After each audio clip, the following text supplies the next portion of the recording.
నమస్కారం. మహాలయ అమావాస్య ప్రత్యక్ష ప్రసారం ప్రత్యేక చర్చా కార్యక్రమానికి స్వాగతం.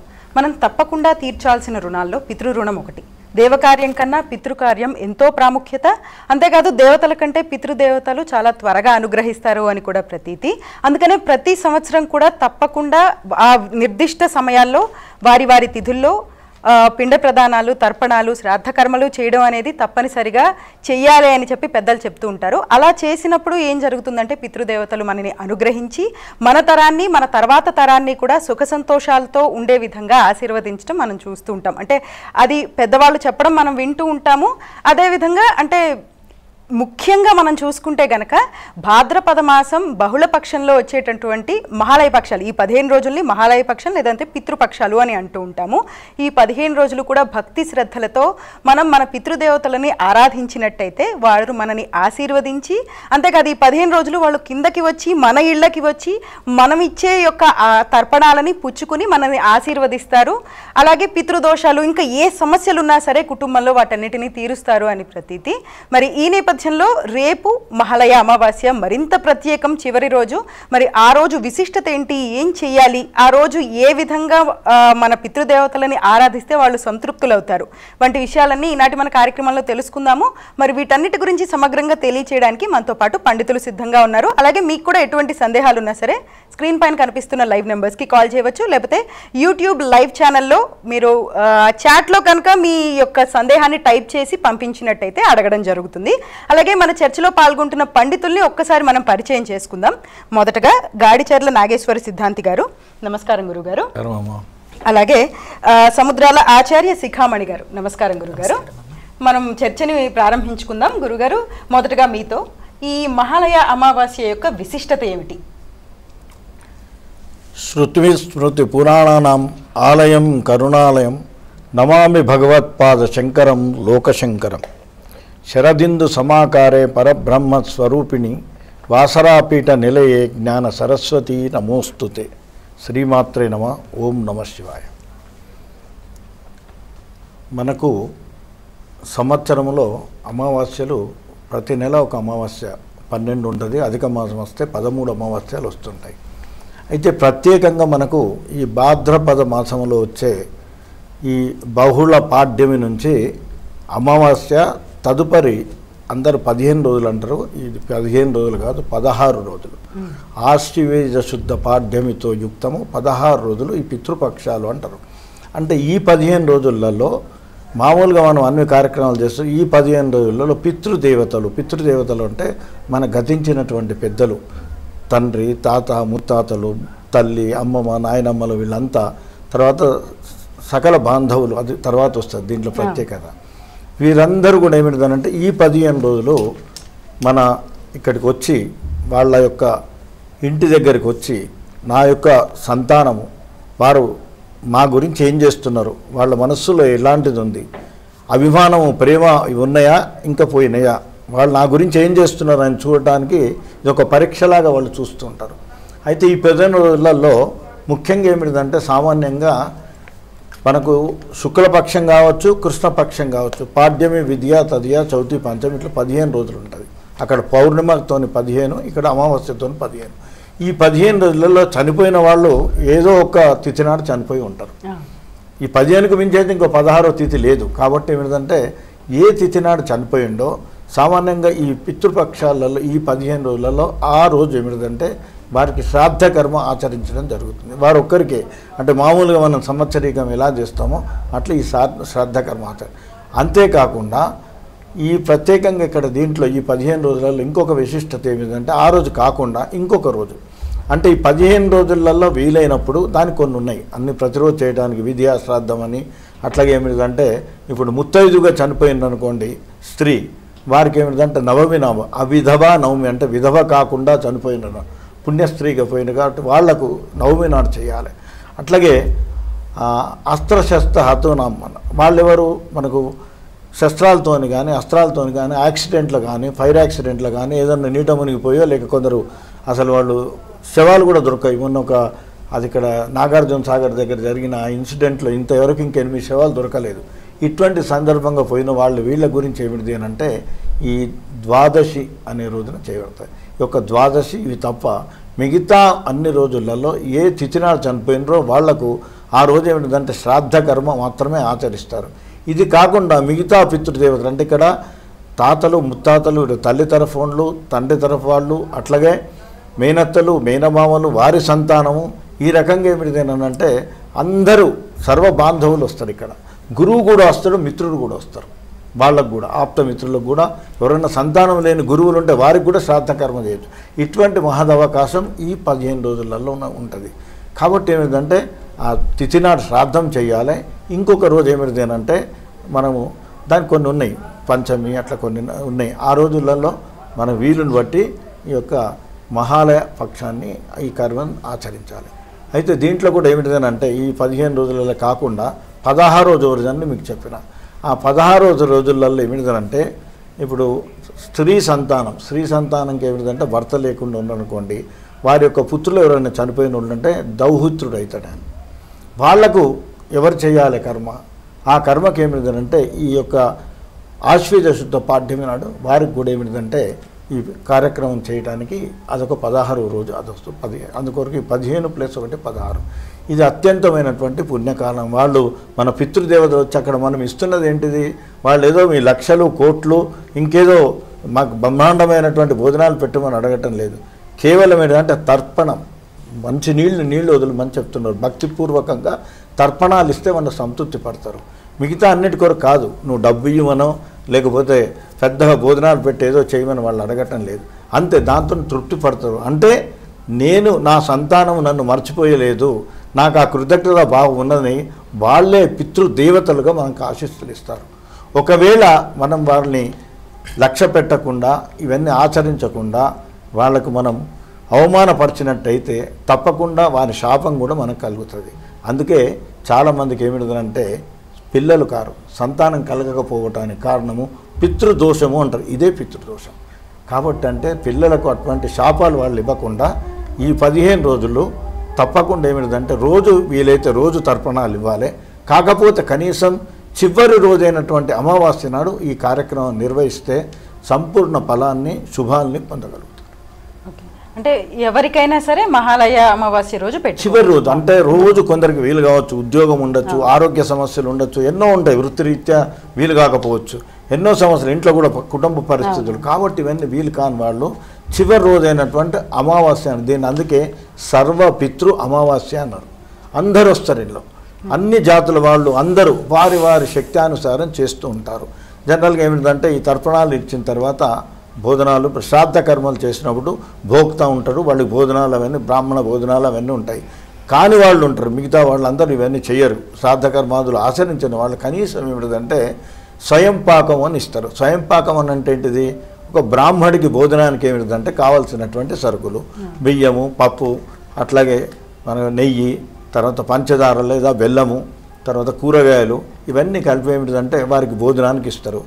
బ్రాహ్మణుడు దొరకలేదనుకోండి, ఎక్కడైనా అర్చకుడికి కానీ వారు కూడా దొరకలేదండి, ఒక బీద ఎవరన్నా పరిస్థితులు ఉన్న కన్నా ఇచ్చి మనం ఆ ఫలితాన్ని పొందగలుగుతాం. స్వయం పాకం గురించి మళ్ళీ మాట్లాడుకుందాం, దాని యొక్క విశిష్టత గురుగారు. శిఖామణి గారు అట్లానే నమస్కారం అండి. అంటే మహాలయ అమావాస్య అనగానే పురాణాల్లో కూడా చాలా చోట్ల దీని గురించి చెప్పడం జరిగింది. మరి మహాలయ అమావాస్య విశిష్టత ఒకసారి ప్రేక్షకులకి మీ మాటల్లో తెలియజేస్తారు.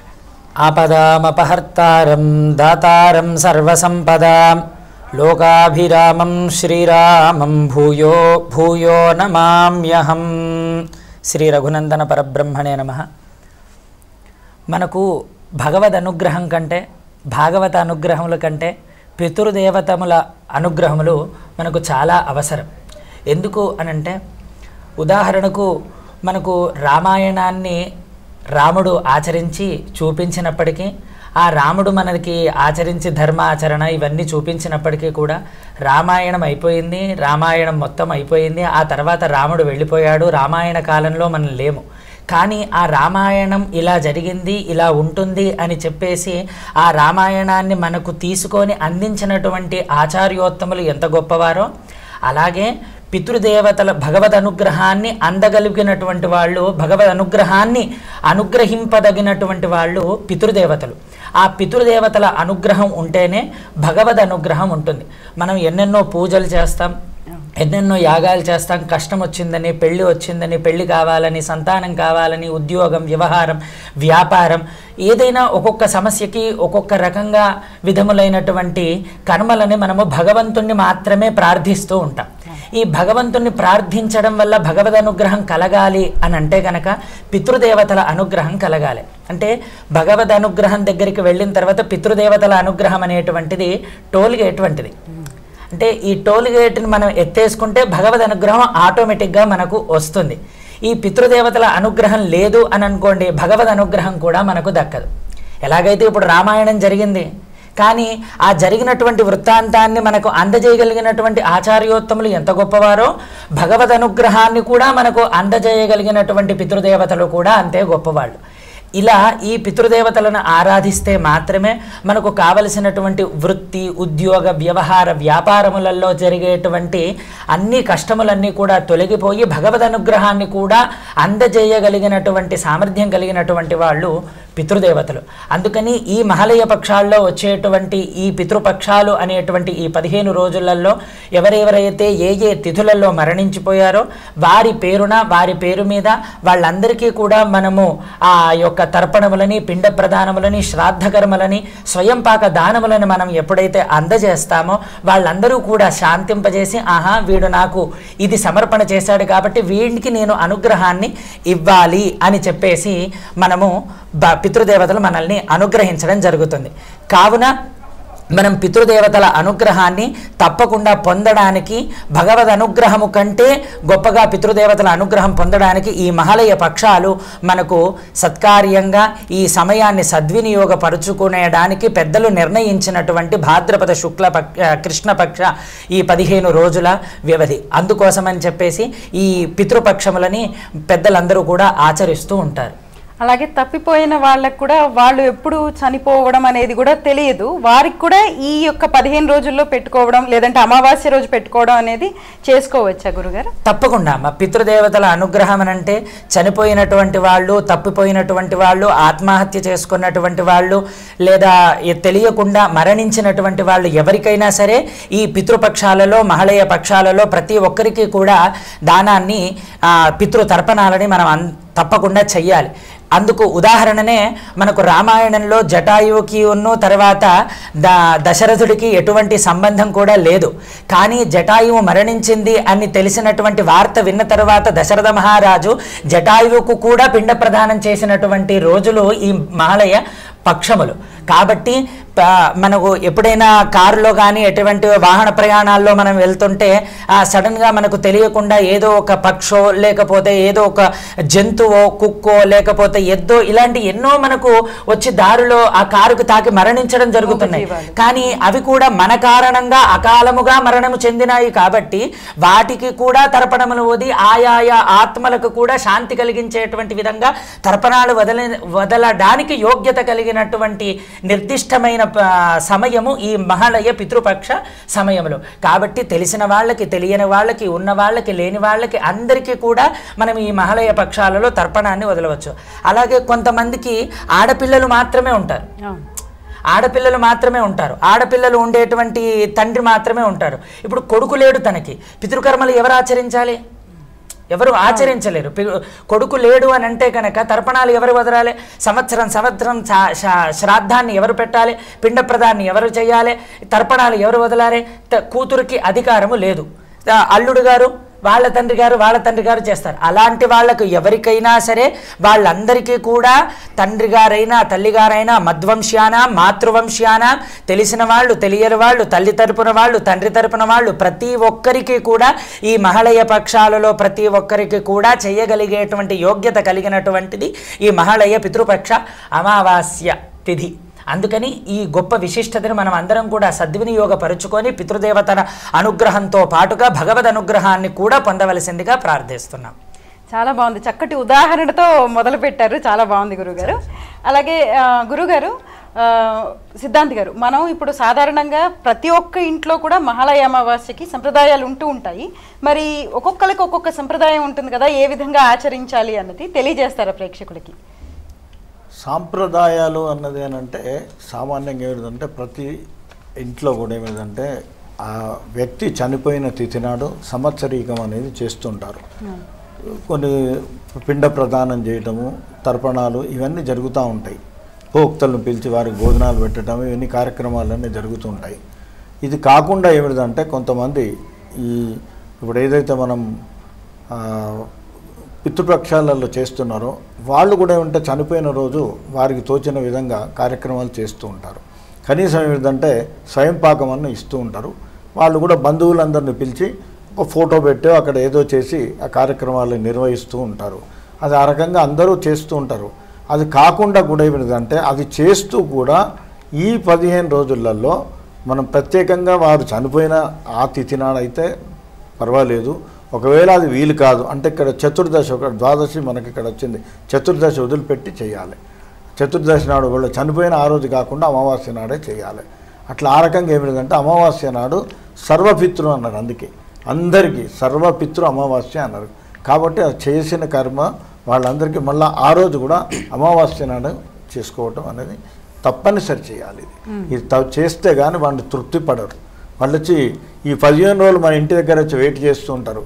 నా కొడుకులు మరి నన్ను మర్చిపోయినరా, ఇంత ఆస్తి ఇచ్చినా, ఇవన్నీ చేసినా, వాడిని చదివించి ఉద్యోగం చేసి యోగ్యుని చేసిన నా గురించి అసలు జ్ఞాపకం ఉందా, వీళ్ళు మర్చిపోయినరా ఉన్నారా అని. ఒకవేళ సంతోషించి మనం ఇవన్నీ చేస్తే సంతోషించి ఆశీర్వదించి వాళ్ళు ఏమిటంటే స్వర్గానికి వెళ్ళిపోతారు, వాళ్ళ లోకాలకు వెళ్ళిపోతారు. ఒకవేళ అట్లా కాకపోతే శపించిపోతారు. ఆ శపించటం వల్లనే చాలామందికి సంతానం కలగపోవడానికి అదొక కారణమవుతున్నది. దాన్నే పితృదోషం అని తర్వాత వీళ్ళన్నీ హోమాలు చేయటం, యజ్ఞాలు చేయటము, యాత్రలు చేయటము, పూజలు చేయటం ఇవన్నీ చేస్తున్నారు. దాని బదులు మనం ఇది చేసినాం అనుకోండి ఆ అవకాశమే ఉండదు. పితృల యొక్క వారి పితృదేవతల యొక్క అనుగ్రహాన్ని పొందడానికి ఇది ఒక మంచి సదవకాశం. చక్కగా వారి యొక్క అనుగ్రహం పొందడానికి ఇది సులభమైనటువంటి అవకాశం. మన ధర్మం కూడా, మన ధర్మాన్ని మనం నిర్వర్తించాలి. ఈరోజు మనం చేస్తేనే రేపు మన పిల్లలు కూడా మనం ఫాలో అవుతారు. లేకపోతే మీరు మీ తల్లిదండ్రులను మర్చిపోతే వారు కూడా మిమ్మల్ని బతికుండగానే మర్చిపోవచ్చు. అది జరుగుతూ కూడా ఉన్నాయి, మనం చూస్తున్నాం ఈ రోజులలో.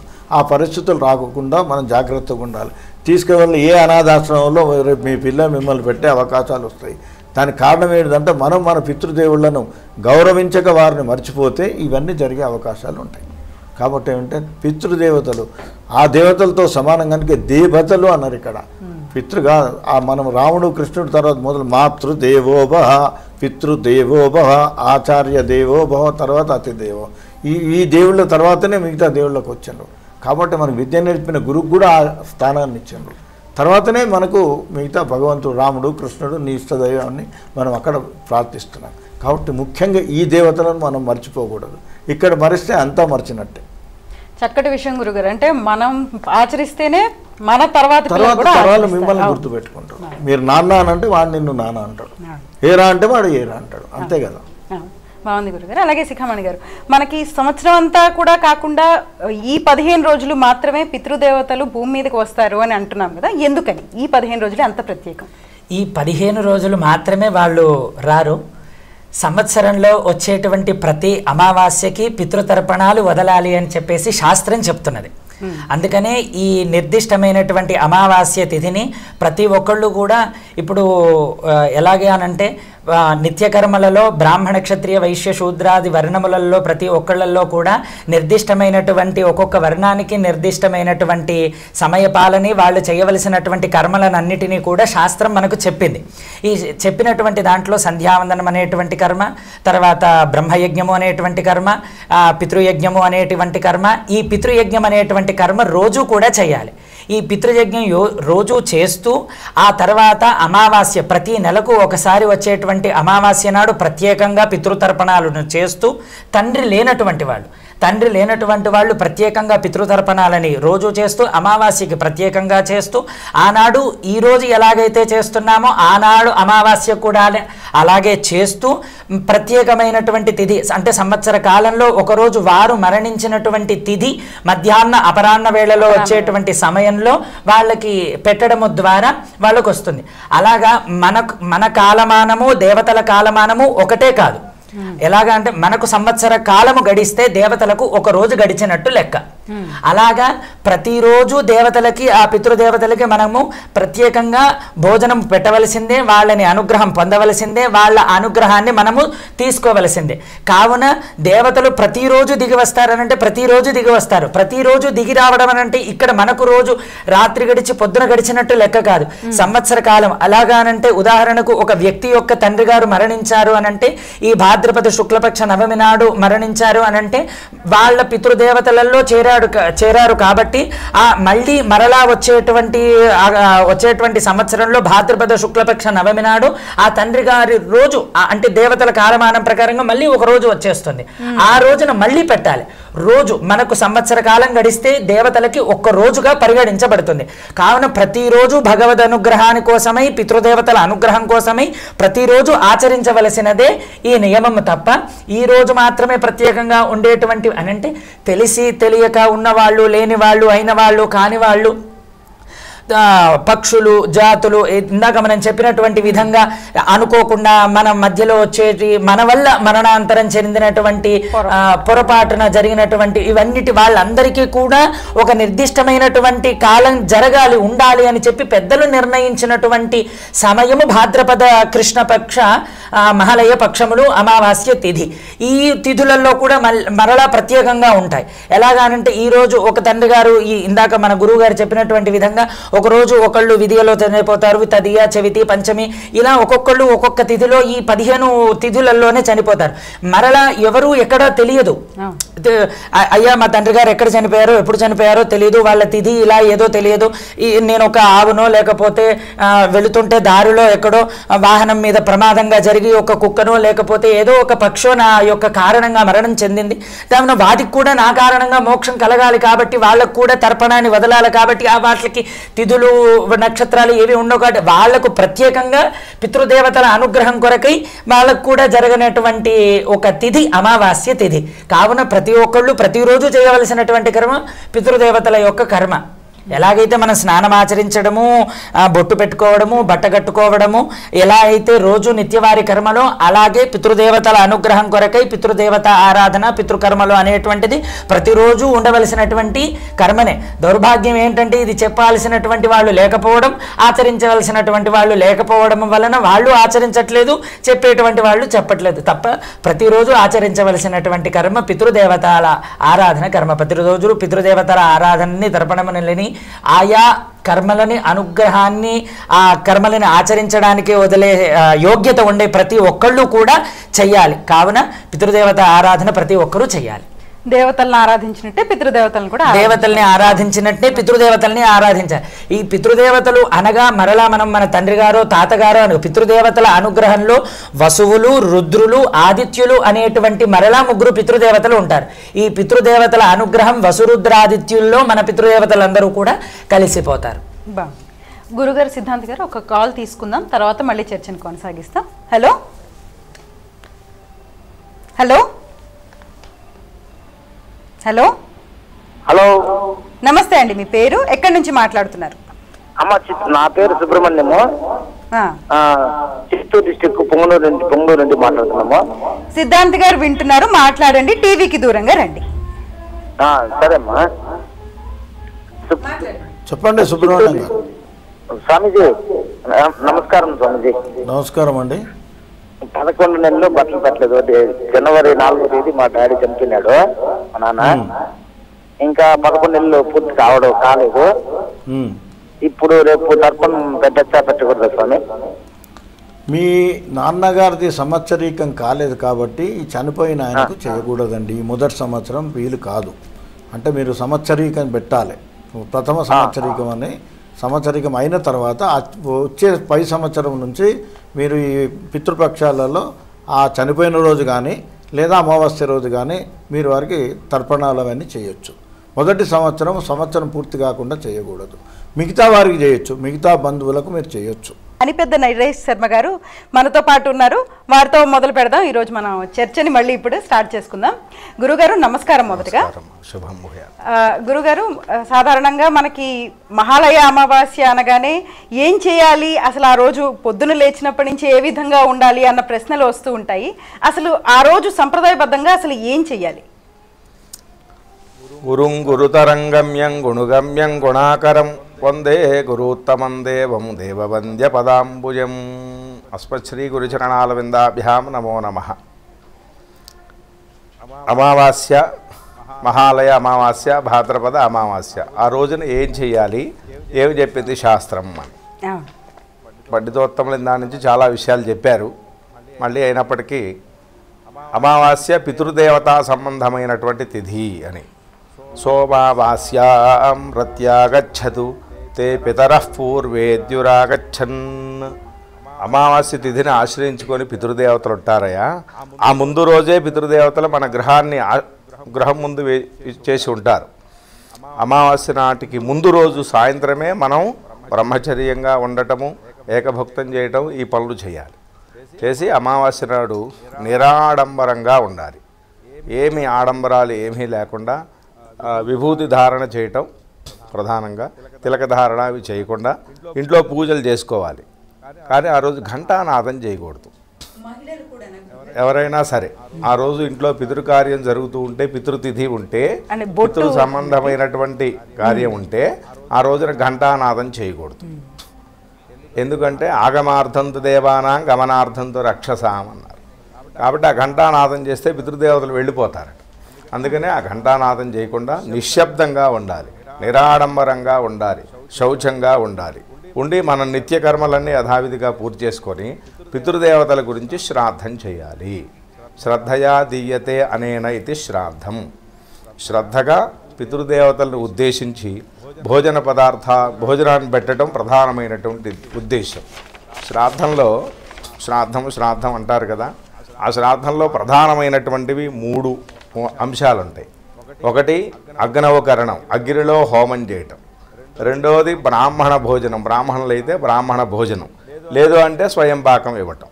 తర్వాత పిండ ప్రధానం. ఈ 3 ప్రధానంగా ఉంటాయి. ఈ 3 ప్రధానంగా చేసేది శ్రాద్ధం. దాంట్లో ప్రధానమైనది ఏమిటి? కొంతమందికి అగ్నిలో హోమం చేయటం ఉండదు, అన్ని వర్ణాల వాళ్ళకే ఉండదు, అందరికీ ఉండదు. మరి ఇంకా ఏంటి దాంట్లో ప్రధానం అంటే భోజనమే ప్రధానం, బ్రాహ్మణ భోజనం ప్రధానం. కాబట్టి ఆ భోజనానికి కావాల్సినటువంటి పదార్థాలన్నింటినీ కూడా శుచిగా, శుభ్రంగా, మడిగా, మనం మడి అంటాం కదా, ఆ మడే శౌచం, శుచి అని దాని అర్థం అన్నమాట. ఆ శుచిగా ఆచరించాలి. అవన్నీ పదార్థాలు ఏర్పాటు చేసుకొని ఆ బ్రాహ్మణులకి భోజనం పెట్టాలి. భోజనం పెట్టేటువంటి అవకాశం లేనటువంటి వాళ్ళు ఉంటారు, అన్ని వర్ణాల వాళ్ళు పెట్టరు. కాబట్టి వాళ్ళు స్వయం పాకాన్ని ఇవ్వాలి. ఆ బ్రాహ్మడు భోజనం చేయడానికి కావాల్సినటువంటి బియ్యం, ఉప్పు, పప్పు, మిరపకాయ, రకరకాల పదార్థాలన్నీ కూడా ఏదో ఆ ఒక్క పూట గురించే ఇవ్వకూడదు. ఆ కుటుంబం అంతా వారం రోజుల పాటు, నెల రోజుల పాటు మన దగ్గర ఎంత శక్తి ఉందో అంత ఆ తినేటట్టుగా ఆ బ్రాహ్మడికి స్వయం పాకదానం చేయాలి. ఆ తర్వాత తర్పణాలు చేయాలి పితృదేవతల గురించి. మనం అనుకున్నాం కదా, అమావాస్య నాడు పితృదేవతలు మన ఇంటిని ఆశ్రయించుకొని ఉంటారని. కాబట్టి వాళ్ళు వచ్చినటువంటి ఆ సందర్భంలో మనం శుచిగా, శుభ్రంగా, నిరాడంబరంగా ఉంటారు. ఎక్కువగా గట్టిగా మాట్లాడకూడదు, ఎక్కువగా అరవకూడదు, చాలా నిశ్శబ్దంగా ఉండాలి. ఎందుకు అంటే హ్లీకా హి పితరహ, పితృదేవతలు అనేవాళ్ళు చాలా సిగ్గుతో ఉంటారట. అంటే నా కుమారుడు నా గురించి ఇక ఈ శ్రాద్ధ కర్మలు యథావిధిగా చేస్తాడా, చేయగలడా, చేస్తుంటే మనసులో ఏమన్నా సంశయం పడతాడా, ఇవి చెయ్యాలా, ఊరికే అవసరమే అంటారా, బ్రాహ్మణులకి ఏదో డబ్బులు ఇవ్వడానికి తప్ప ఇంకే అనుకుంటాడా, లేకపోతే అబ్బా వాళ్ళు ఏదో చచ్చిపోయారు కానీ నన్ను చంపుతున్నారే అనుకుంటారా అని ఇటువంటి సంశయాలతో వాడు ఏమన్నా చేస్తాడేమో. అట్లా చేస్తే కనుక వాడు అయ్యో ఆ పితృదేవతలు వెనక్కి వెళ్ళిపోతారట. నిరాశా పితరోగతా, నిరాశతో వెళ్ళిపోతారట. అంతే కదా. సాధారణంగా కూడా ఆలోచిస్తే మన ఇంటికి ఎవరైనా అతిథి వస్తే వాళ్ళకి మనం మనస్ఫూర్తిగా సంతోషంగా వాళ్ళకి పిలిచి కూర్చోబెట్టి వాళ్ళకి ఆదరణ చేస్తే వాళ్ళు సంతోషంగా ఉంటారు. లేకపోతే నిరాశతో వెళ్ళిపోతారు. వెళ్ళిపోవటమే కాక ఏం చెప్తారు 10 మందికి, వాళ్ళ ఇంటికి వెళ్ళటం అనవసరం అండి, వాళ్ళకేం లేదు, ఊరికే డబ్బు ఉందని అహంకారం తప్ప, అది తప్ప, ఇది తప్ప ఏదో చెడు ప్రచారం మన మీద చేస్తారు. అట్లాగే పితృదేవతలు కూడా వాళ్ళు చెడు ప్రచారం చేయరు, కానీ వాళ్ళు నిరాశతో వెళ్ళిపోతారట. నిరాశతో వెళ్ళిపోతే మనకి జన్మనిచ్చినటువంటి పితృదేవతలను నిరాశపరిస్తే మనకు కలిగేటువంటి ప్రయోజనం ఏమైనా ఉందా? అది శాస్త్రాలు వదిలిపెడదాం. మనం స్వతహాగా ఎవరి మనస్సుకి వాళ్ళు ఆలోచిస్తే తెలిసిపోతుంది. దీని గురించి ప్రత్యేకంగా గ్రంథాలు తీయాల్సిన పని లేదు, శ్లోకాలు చూడాల్సిన పని లేదు, మంత్రాలు చదవాల్సిన పని లేదు. ఎవరి మనస్సుకి వాళ్ళు ఆలోచిస్తే అది తెలిసిపోతుంది. కాబట్టి నిరాడంబరంగా ఉండి, నిశ్శబ్దంగా ఉండి, పితృదేవతలను ఆరాధన చేయాలి. ఆ స్వయంపాకం ఇవ్వటం, ఆ బ్రాహ్మణుని పిలిచి తర్పణాలు ఏవైతే ఎవరి పద్ధతి ప్రకారం వాళ్ళు, పక్క వాళ్ళ పద్ధతిలోకి మనం వెళ్ళకూడదు, మన పద్ధతిలోకి వాళ్ళని పిలవకూడదు. సో ఎవరి డ్యూటీ వాళ్ళదంటాంగా, అట్లా వారి పద్ధతి ప్రకారంగా వాళ్ళు తర్పణం చేసేటువంటి అధికారం ఉన్నవాళ్ళు తర్పణం చేయటం, స్వయంపాకం ఇవ్వటం. లేదు బ్రాహ్మణులకు భోజనం పెట్టేటువంటి అధికారం ఉన్నవాళ్ళు బ్రాహ్మణులకు భోజనం పెట్టడం. కేవలం భోజనం పెట్టడమే కాదు, వాళ్ళకి వస్త్రము, చెంబు, ఆ పాత్ర ఇవ్వాలన్నమాట. ఎందుకంటే వాళ్ళు పితృదేవతలు అనేవాళ్ళు ఎక్కువ ఆకలి దప్పికలతో ఉంటారు. ఆ ఆకలి దప్పికలు తీరడానికి బ్రాహ్మణుడికి భోజనం పెట్టడం, పాత్రదానం, ఒక రాగి చెంబు కానీ వెండిది చేస్తే చాలా ఉత్తమం, దాంట్లో ఏం సందేహం లేదు.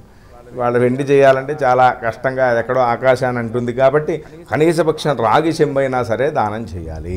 ఈ శ్రాద్ధ కర్మలు జరిగేటువంటి రోజుల్లో ఆ అమావాస్య నాడు ఒక రాగి చెంబులో నీళ్లు గనక దానం చేస్తే 1000 చలివేంద్రాలు పెట్టినటువంటి ఫలితం కలుగుతుంది అని గరుడ పురాణంలో చెప్పబడి ఉంది.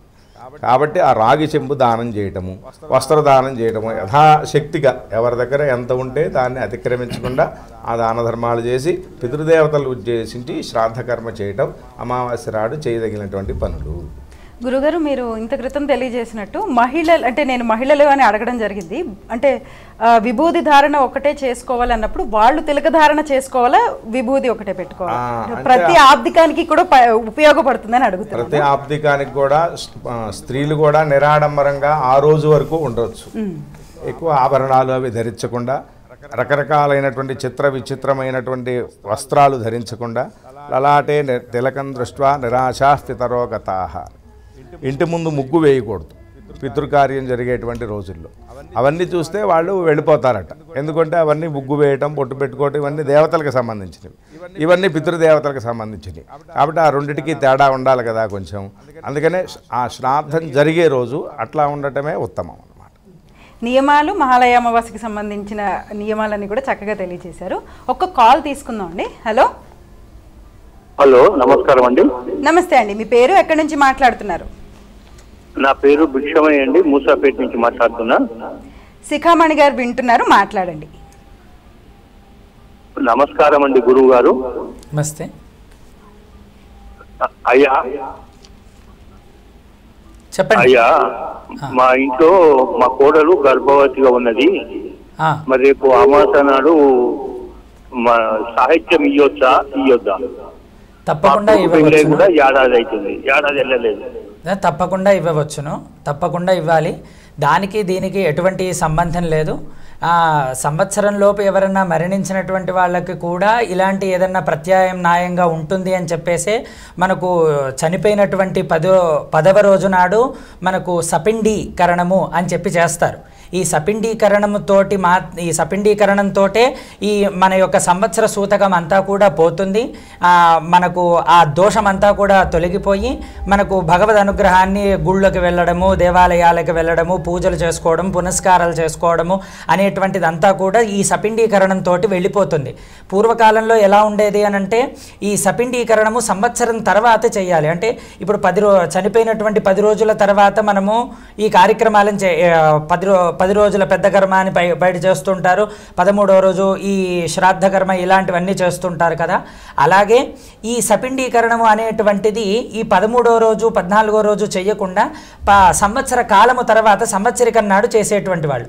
ఈ సంవత్సరిక కాలంలో మొత్తం వాళ్ళు ఏ గుళ్ళకి వెళ్ళకూడదు, దైవం దగ్గరికి వెళ్ళకూడదు, పూజలు కార్యక్రమాలు కొత్తవి కొనడము, కొత్తవి తీసుకోవడము ఇలాంటివి ఏవి ఉండకుండా ఇప్పుడు మనం ఉండేటువంటి 11, 13 రోజులు ఎలాగైతే ఉంటున్నామో అలాగే సంవత్సరం కాలం కూడా ఉండాలి. కానీ ఈ పెద్దలందరూ కూడా ఆలోచించి దాన్ని నియమంగా ఏది మార్చారు అని అంటే ఈ సపిండీకరణం చెయ్యకుండా ఏ కర్తనైతే 10వ నాడు కర్మని ఆచరించి మళ్ళీ సంవత్సర కాలంలో సపిండీకరణాన్ని ఆచరించాలో ఆ కర్మని ఆచరించకుండా తను కూడా మరణిస్తే ఆ చేయవలసినటువంటి ఆత్మ ఏదైతే ఉందో అది ప్రేతంగా మారుతుంది అని చెప్పేసి ఆ సపిండీకరణాన్ని కూడా మనకు 13వ రోజు కిందికి తీసుకొని వచ్చారు మన పెద్దలు.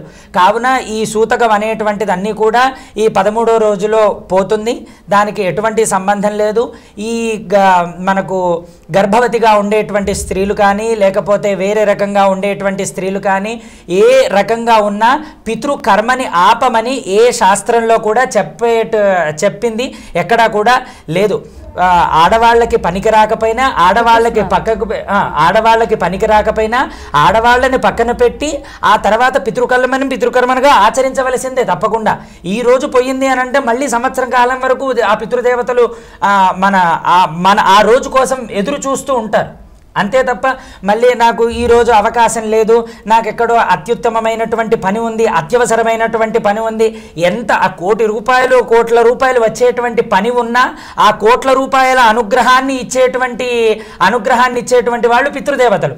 ఆ పితృదేవతలనే మనం నిర్లక్ష్యం చేస్తే ఆ సకాలంలో ఆ కోటి రూపాయలు వచ్చి పడతాయేమో కానీ ఆ తర్వాత మళ్ళీ మనకు ఏదో రోగానికో ఒక వ్యాపార నష్టానికో లేకపోతే పుట్టేటువంటి పిల్లవాడు అంగవైకల్యంగానో లేకపోతే నానావిధ రకములైనటువంటి ఇబ్బందులతోటి పితృదేవతల అనుగ్రహం లేకపోవడం వల్లనే వాళ్ళు నిరాశ చెందినటువంటి వల్లనే మనకి ఇన్ని కాలం కలుగుతాయి.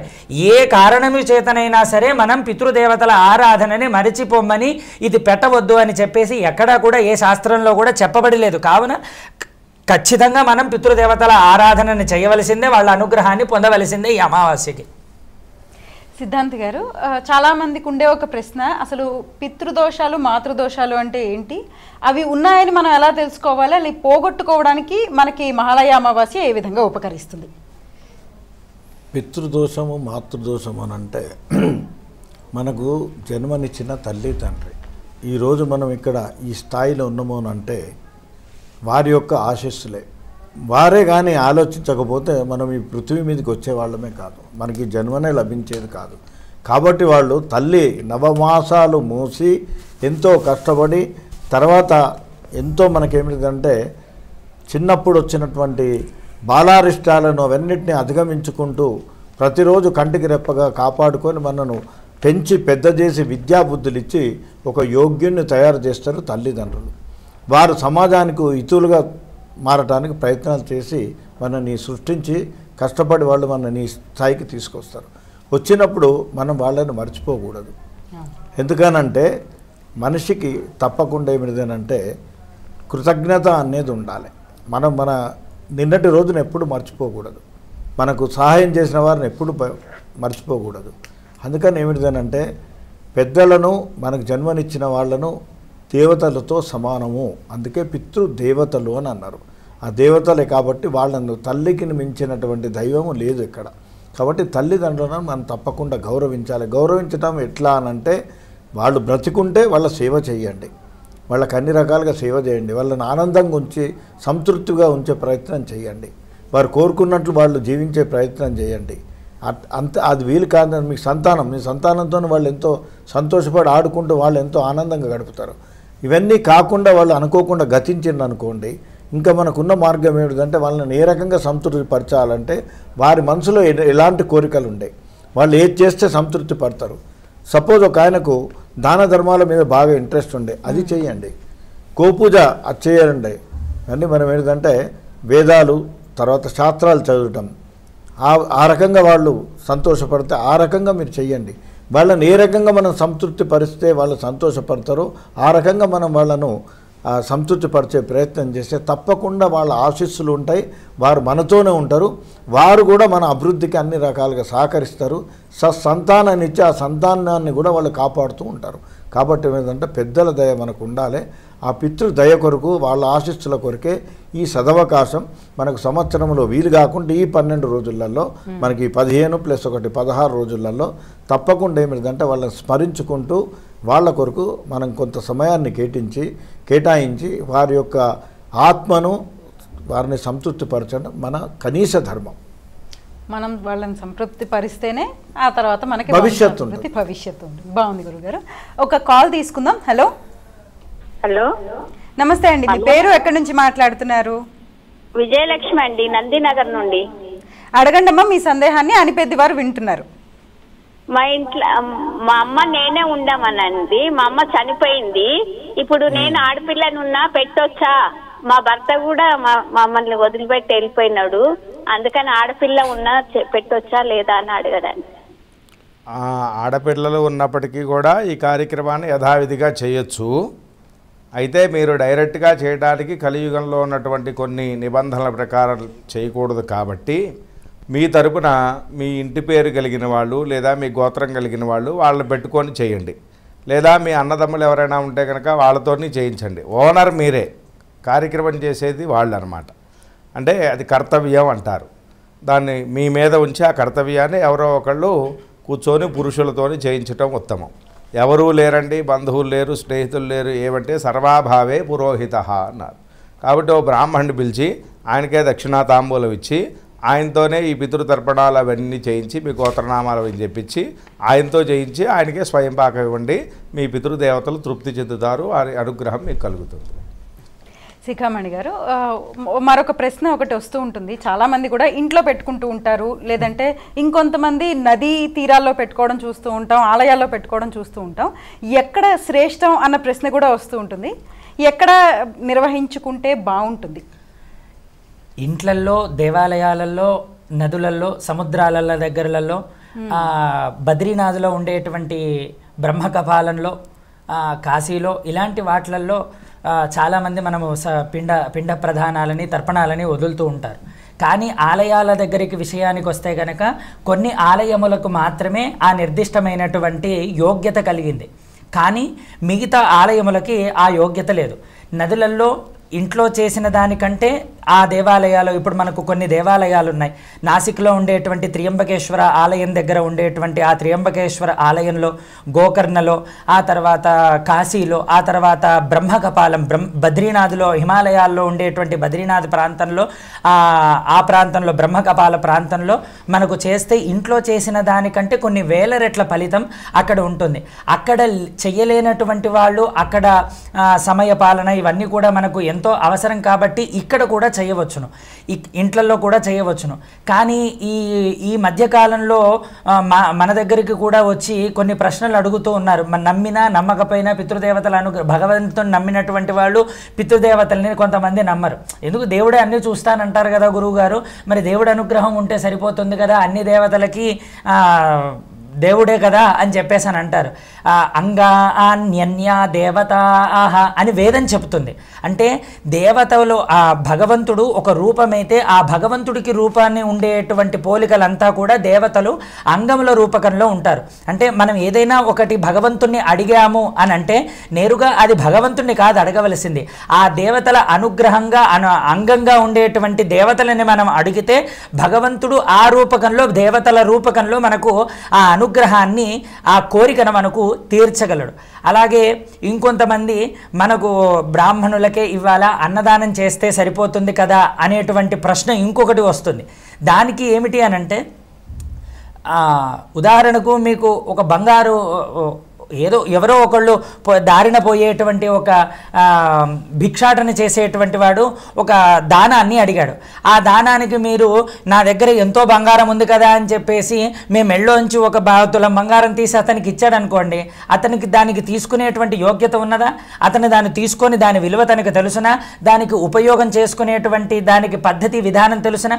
అవేమీ తెలియనప్పుడు ఆ అపాత్ర దానం అయిపోతుంది. అంటే మీరు ఇచ్చినటువంటి దానం పెద్దదైనప్పటికీ కూడా అది ఉపయోగపడలేదు కాబట్టి అది అపాత్ర దానమే అవుతుంది తప్ప మరొకటి కాదు. కావున దైవాధీనం జగత్సర్వం మంత్రాధీనం తు దైవతం తన్మంత్రం బ్రాహ్మణాధీనం బ్రాహ్మణో మమ దేవత. ఈ జగత్తు మొత్తం అంతా కూడా దైవమాధీనంలో ఉంటే, దైవము మంత్రాధీనంలో ఉంటే, మంత్రము బ్రాహ్మణుడి ఆధీనంలో ఉంటే ఆ బ్రాహ్మణుడే నా దేవత ఈ భూలోకంలో అని చెప్పేసి శాస్త్ర నిర్వచనం. కావున ఎవరైనా సరే పితృదేవతల అనుగ్రహం కోరుకునేటువంటి వాళ్ళు ప్రతి ఒక్కరూ కూడా వేదం చదువుకున్నటువంటి బ్రాహ్మణుణ్ణి ఆశ్రయించాలి. తప్పకుండా వేదం చదువుకున్నటువంటి బ్రాహ్మణుడిని మాత్రమే ఆశ్రయించి వాడి ద్వారా తీసుకున్నటువంటి ద్రవ్యాన్ని, అంటే వాడికి అప్పుడు భోజనం పెట్టి తిన్నప్పుడు లేకపోతే స్వయం పాకదానంగా ఇచ్చేటువంటి దానిగో అప్పుడు వాడు వేద ఆశీర్వచనం ఇస్తాడు. ఏమని అనంటే శిరవరవే పుణ్య నిలయేర్దిన పద్మార్జునవాస అక్షయముపతిష్ఠతి అని చెప్పేసి వాళ్ళకి అక్షింతలు వెయ్యడం ద్వారా రౌరవాది నరకములు 28 రౌరవాది నరకముల ద్వారా పీడితులై పొందుతున్నటువంటి వాళ్ళ పితృదేవతలందరూ కూడా ఆ నరకము నుంచి విముక్తులైపోయి పితృదేవతల అనుగ్రహం దేవతల పితృదేవతల అనుగ్రహం పొందించేటువంటి వాడు వేదం చదువుకున్నటువంటి బ్రాహ్మణుడు. కావున అపాత్రాదానం చేయకూడదు, వేదానికి మాత్రమే బ్రాహ్మణుడికి చెయ్యాలి. దేవతలు ఇంట్లో చేసుకున్న దానికంటే నదులలో చేసుకున్న దానికంటే ఆ నిర్దిష్టమైనటువంటి ప్రదేశాల్లో హిమాలయ ప్రాంతాల్లో ఉండేటువంటి బద్రీనాథ్, కాశీ ఇలాంటి ప్రాంతాల్లో ఎక్కువ ఫలితము. ఇక్కడ కూడా చేయలేదు. సద్బ్రాహ్మణి రూపకంలోనే పితృదేవతలని అందరినీ కూడా ఆవాహన చేసుకొని వీడే నా పితృదేవతరా అని తలిచి అక్కడ తనకి చేయడం వల్ల ఆ దేవతల అనుగ్రహం గొప్పగా పొందుతుంది. మరొక చిన్న ప్రశ్న, మనకి మహాలయ అమావాస్యకి సంబంధం లేకపోయినా, అంటే రేపు సిద్ధాంతి గారు, రేపు మనకి సూర్యగ్రహణం ఉన్నది. ఈ సూర్యగ్రహణం మనకి మన దేశంలో ఉన్నదా, మనం ఏమైనా పాటించాలా? ఒకసారి ప్రేక్షకులకు ఆ సందేహం ఉంటుంది కదా, తెలియజేస్తారా? ఎప్పుడైనా ప్రతి సంవత్సరము అమావాస్య పౌర్ణములకు ప్రపంచంలో ఎక్కడో ఒక దగ్గర గ్రహణాలు సంభవించడం అనేది జరుగుతూ ఉంటుంది. అయితే ప్రత్యేకంగా మనకు ఏ ప్రాంతంలో అయితే ఆ గ్రహణం కనబడుతుందో, మనం చూడగలుగుతామో, గోచర యోగ్యం ఉంటుందో ఆ ప్రాంత వాసులు మట్టుకే ఆ గ్రహణానికి సంబంధించినటువంటి విధి విధానాలు విధులు ఆచరించాలి. మనకు కనబడని చోటుల దాని గురించి మనం ఏమాత్రము భయపడవలసిన అవసరం లేదు. ఎటువంటి విధి విధానాలు కానీ మనం ఆచరించవలసిన అవసరం లేదు. ఇప్పుడు రేపు వచ్చే సూర్యగ్రహణం, ఎందుకంటే ఈ మధ్య మీడియా వచ్చిన తర్వాత ఏది చెప్పాలి ప్రజలకు, ఏది అందజేయాలి, ఏది అందజేయకూడదు అనేది కొద్దిగా కూడా ఆలోచించకుండా తొందరపడి గ్రహణం అని ఒక భయపెట్టేస్తున్నారు. ప్రజలను భయపెట్ట కాదు, వాళ్ళని ధైర్యవంతుల్ని చెయ్యాలి, వాళ్ళకు ధైర్యం ఇవ్వాలి. భయపెట్టడానికి కాదు, ఇవన్నీ ధైర్యం ఇవ్వాలి. అవసరం లేదు ఎక్కడనో పడుతున్న గ్రహణానికి ఇక్కడ చూయించి అవుతున్నదని భయపడబెట్టిన అవసరం లేదు. దాని గురించినటువంటి గ్రహణ విధులు ఏవి మనం ఆచరించవలసిన అవసరము లేదు. ఎక్కడైతే మన గ్రహణం కనబడుతుందో ఆ మన భారతదేశంలో అది కనబడదు కాబట్టి యావత్ భారతదేశంలో సంతోషంగా మంచి భక్తిపూర్వకంగా పెద్దలకు ఏమిటిదంటే, మీరేమిటిదంటే ఈ కర్మ ఇప్పుడు ఏదైతే పితృయజ్ఞం చేస్తున్నారో ఆ పితృయజ్ఞము పితృ అమావాస్య నాడు మంచిగా నిర్విఘ్నంగా విజయవంతంగా ఆనందంగా సంతోషంగా భక్తిపూర్వకంగా ఆచరించండి. దేని గురించి కూడా మీరు భయపడవలసినద్దు. గ్రహణం గురించి మర్చిపోండి. గ్రహణం లేదు. ఓకే. అనిపెద్ది గారు, మామూలుగా మనకి మన యొక్క పితృదేవతల అనుగ్రహం పొందాలి అంటే ఏం చేయాలి? మొత్తంగా పితృదేవతల అనుగ్రహాన్ని పొందటానికి చేయవలసినటువంటి పనులు అనే ప్రశ్న వేశారు. చాలా ఉత్తమమైనటువంటి ప్రశ్న ఇది.